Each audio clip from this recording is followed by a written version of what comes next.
புதுவையின் இன்றைய முக்கிய செய்திகள். 13 நாட்களாக தொடர்ந்த பிஆர்டிசி ஊழியர்களின் வேலைநிறுத்த போராட்டம் முதல்வரின் பேச்சுவார்த்தைகளுக்கு பிறகு திரும்பப் பெறப்பட்டது.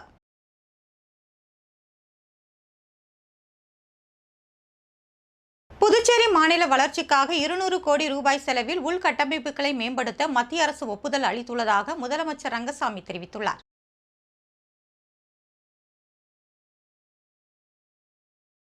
புதுவையை அடுத்த மொரட்டாண்டியில் உள்ள பிரத்யங்கரா காளி கோவிலில் 1008 மஞ்சள் குட அபிஷேகம் நடைபெற்றது.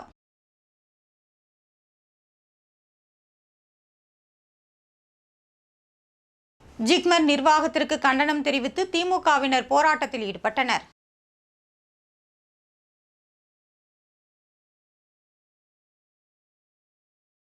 ஊசுடு தொகுதிக்குட்பட்ட சேந்தனத்தம் பகுதியில் மின் விளக்குகளை மக்கள் பயன்பாட்டிற்கு சட்டமன்ற உறுப்பினர் சாய் சரவணன்குமார் அர்ப்பணித்தார்.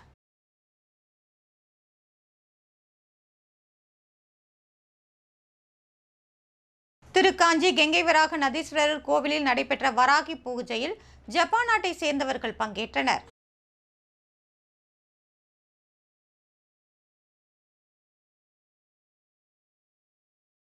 தவளக்குப்பம் ஆரம்ப சுகாதார நிலையத்தில் தாய்ப்பால் விழிப்புணர்வு நிகழ்ச்சி நடைபெற்றது.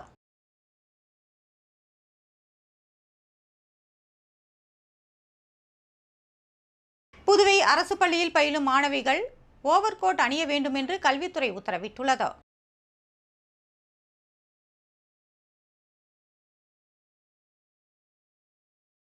மணக்குள விநாயகர் பொறியியல் கல்லூரியில் மாணவர் மன்ற விழா நடைபெற்றது.